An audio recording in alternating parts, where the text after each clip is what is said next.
tant souhaité par tous. Le 30 juin 1960, cette date illustre, gravée de façon indélébile dans nos cœurs, est l'aboutissement de longues années de lutte sans relâche. Loin d'être un simple rituel, elle marque le couronnement historique des efforts inlassables de nos pères fondateurs, parmi lesquels Joseph Kasavubu et Patrice Emery Lumumba, dont la lutte que nous sommes appelés à pérenniser visait notre liberté et notre responsabilisation collective à prendre en charge notre propre destin, comme l'exprime si bien notre hymne national. Il s'agit d'un appel, un engagement pour chacun de nous à travailler pour rendre effective notre profonde aspiration à l'émancipation, à plus de démocratie et au progrès social en tant que peuple. Mes très chers compatriotes, le contexte dans lequel nous célébrons aujourd'hui cette date mémorable est particulier à bien d'égards. La restitution des reliques de notre Premier ministre et héros national, j'ai cité Patrice Emery Lumumba, longtemps réclamé par notre peuple, permet de lui rendre un hommage mérité à travers des obsèques dignes de son rang, un deuil conforme à nos coutumes et traditions et de nous réconcilier ainsi avec l'histoire. À ce propos, je me réjouis des regrets exprimés par le roi Philippe de Belgique le 8 juin 2022 sur l'esplanade du Palais du Peuple. En effet, avec des mots forts et profonds, il a dénoncé le régime colonial basé sur l'exploitation, le qualifiant de système pernicieux ayant honteusement terni l'histoire de la Belgique.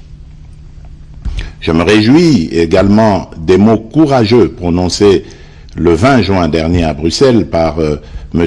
Alexander De Croo, Premier ministre, pour présenter les excuses officielles du gouvernement belge sur la manière dont son pays avait pesé sur la décision de mettre fin au jour de Patrice Emery Lumumba. Par ailleurs, pour compléter l'histoire glorieuse et héroïque des pères de notre indépendance, j'ai décidé, en date du 9 juin 2022, d'élever Joseph Okito et Maurice Mpolo, les deux compagnons d'infortune de Patrice Emery Lumumba, au grade de grands officiers dans l'Ordre national héros nationaux Kabila Lumumba. Mes très chers compatriotes, parlant de notre coopération bilatérale, en dépit des écueils qui ont émaillé notre parcours, la restitution officielle à notre pays par la Belgique du masque Kakungu du peuple Soukou augure une nouvelle ère et marque la dimension éminemment culturelle de cette nouvelle étape de la coopération belgo-congolaise. Cette restitution déclenche un véritable processus de réappropriation de notre patrimoine culturel et par là de notre identité.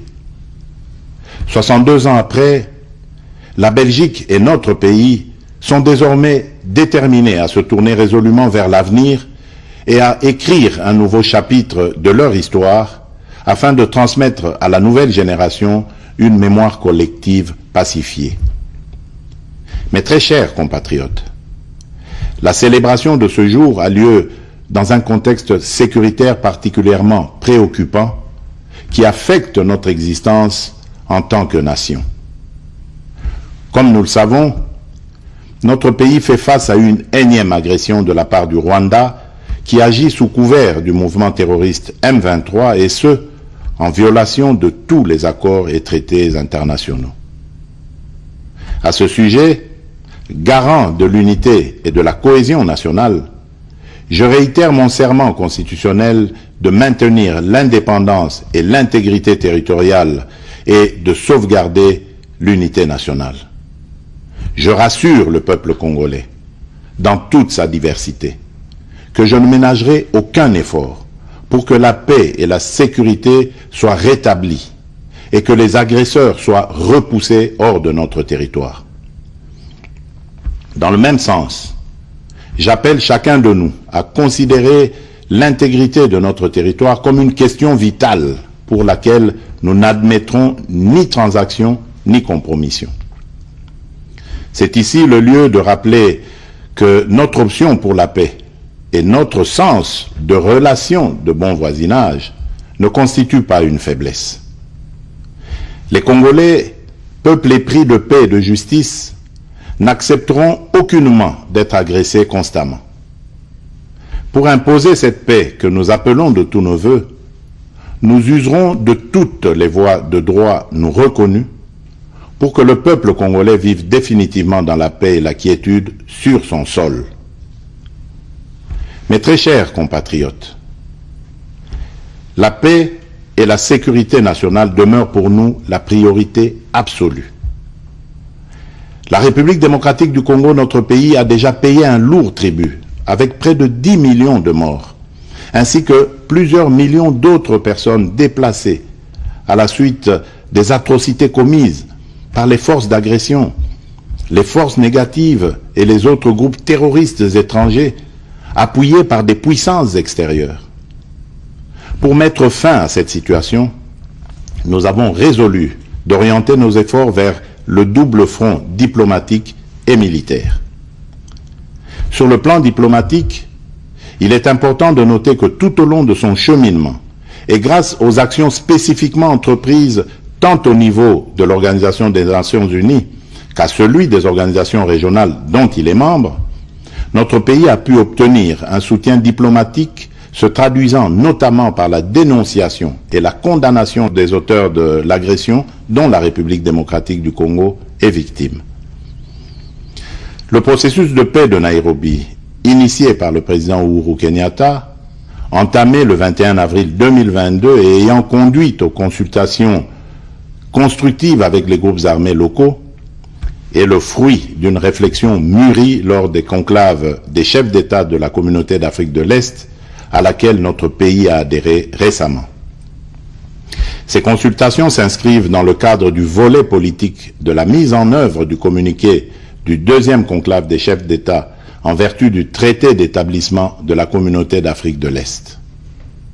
C'est dans cette même perspective qu'il convient de placer le déploiement d'une force régionale dans la partie est de notre pays en appui à nos forces de défense et de sécurité, composées de troupes de certains pays amis, membres de la communauté, afin de contribuer à l'éradication définitive des violences et de l'insécurité.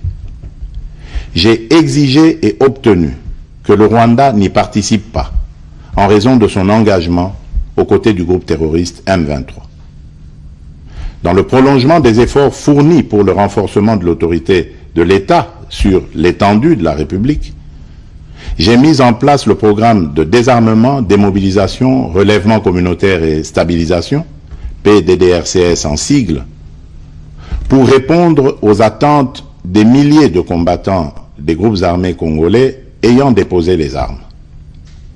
Dans ce cadre, je réaffirme qu'aucun cahier de charges portant sur l'intégration automatique dans les forces de sécurité ou sur les demandes d'amnistie pour des crimes imprescriptibles ne sera accepté. À ce sujet, j'en appelle à tous les autres groupes armés nationaux de s'engager sans retenue dans le processus de Nairobi et d'adhérer ainsi au programme DDRCS. Le gouvernement congolais, particulièrement au sujet de l'accord cadre d'Addis Abeba, au regard de différentes évaluations faites lors des réunions de haut niveau, a démontré sa volonté légendaire à travailler pour la paix et la sécurité collective dans la région en respectant ses engagements, ce qui n'est pas le cas pour d'autres. Mes très chers compatriotes, sur le plan militaire, l'état de siège que j'ai proclamé en application des dispositions pertinentes de notre Constitution et dont les résultats sont de plus en plus palpables au-delà des évaluations à venir, répond à l'impératif de paix et de sécurité évoqué plus haut. Il a permis de démasquer les véritables ennemis de notre pays. En effet, depuis sa proclamation, l'administration militaire des deux provinces a concouru non seulement à la neutralisation et à la reddition de plusieurs centaines d'éléments des groupes armés, mais également à la récupération des armes ainsi qu'au démantèlement de plusieurs réseaux de trafic illicite d'armes et de minerais. L'état de siège a rendu possible l'anéantissement des réseaux de ravitaillement de certains groupes armés et la récupération de nombreuses localités dans l'est du pays, autrefois sous contrôle de ces derniers. Mes très chers compatriotes, tout en m'inclinant devant la mémoire de nos combattants tombés au front, je salue avec force la bravoure des FARDC engagés dans cette guerre pour défendre jusqu'au bout l'unité et l'intégrité de notre territoire national, de même que l'implication appréciable de nos services de sécurité. Je tiens à les féliciter et à leur renouveler toute ma confiance. Aussi, tout en appréciant à sa juste valeur le soutien manifeste dont notre peuple fait preuve au quotidien à l'endroit de nos forces de défense et de sécurité, je lance un appel solennel à la mobilisation générale, quelles que soient nos divergences par ailleurs, en vue d'intensifier ce soutien populaire sans faille qui fait tant de bien au moral de nos combattants engagés au front. Mon appel s'adresse d'une manière toute particulière à notre jeunesse, que j'invite à s'enrôler massivement dans les FARDC et dans la police nationale. Mes très chers compatriotes, c'est dans le même contexte que j'enjoins le gouvernement de la République à renforcer les capacités logistiques et matérielles de nos forces de défense et de sécurité nécessaires pour soutenir leur montée en puissance. Cette commémoration est aussi l'occasion d'exprimer mes condoléances les plus attristées aux familles éprouvées et la solidarité de toute la nation à nos frères et sœurs de l'Est du pays, à nos compatriotes déplacés et aux autres victimes des violences et des affres de cette guerre nous imposée injustement. Afin d'éviter de tomber dans le piège de la xénophobie et du discours de haine, je vous exhorte, Congolaises et Congolais, à plus de vigilance et à respecter l'ordre établi. Notre diversité socio-culturelle, qui est une richesse inégalable, est un atout majeur pour notre développement et notre cohésion. Cette diversité fait la République démocratique du Congo et lui rend sa grandeur. Mes très chers compatriotes, le combat pour la libération n'est pas fini. Il se pose aujourd'hui en termes économiques et se gagnera sur le front du développement.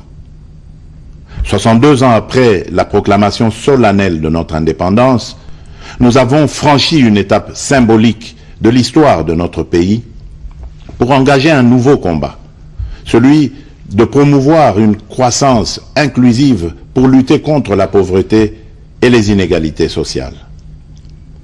Tous ensemble, nous devons être conscients qu'une dépendance économique prolongée nous mènera à terme à l'érosion de notre indépendance politique. Ainsi, pour jeter les jalons de cette indépendance économique et du développement durable de notre pays, le gouvernement de la République démocratique du Congo a fourni des efforts qui ont permis l'amélioration de fondamentaux macroéconomiques et qui ont abouti notamment à l'augmentation significative des réserves de change, l'appui à la gratuité de l'enseignement primaire, l'amélioration des salaires de base de l'ordre de 30% en moyenne pour les fonctionnaires, les militaires et les policiers, l'amélioration du système de retraite des agents publics de l'État, ainsi que le financement du processus électoral. Pour ce qui concerne la mise en œuvre de la couverture santé universelle, à ce jour, nous en avons parcouru du chemin et des étapes concrètes et essentielles ont été franchies. J'ai instruit le Premier ministre ainsi que tous les ministres concernés d'entreprendre sans délai la migration du système actuel octroyé de prise en charge médicale des fonctionnaires de carrière ainsi que des hauts fonctionnaires et assimilés vers le système contributif prévu par la couverture santé universelle. Dans les semaines qui viennent, le programme d'accès gratuit aux soins de santé pour la femme enceinte, les accouchements et les soins aux nouveau-nés sera effectif dans l'ensemble des zones de santé de Kinshasa. Ensuite, ce programme s'étendra progressivement aux autres provinces du pays. Sous mon impulsion, le pays s'est lancé dans un ambitieux programme de réformes économiques. Ces dernières se complètent sur le plan financier par une mobilisation importante des ressources, tant internes qu'externes, lesquelles ont diversifié les sources de nos revenus. Il en va de même des efforts consentis pour améliorer le climat des affaires, renforcer la lutte contre la corruption, le blanchiment des capitaux et le financement du terrorisme, tout ceci en vue d'attirer des investissements étrangers. Cependant, il reste encore des défis considérables à moyen et long terme. Mes très chers compatriotes, cette date mémorable du 30 juin nous interpelle tous à l'unité.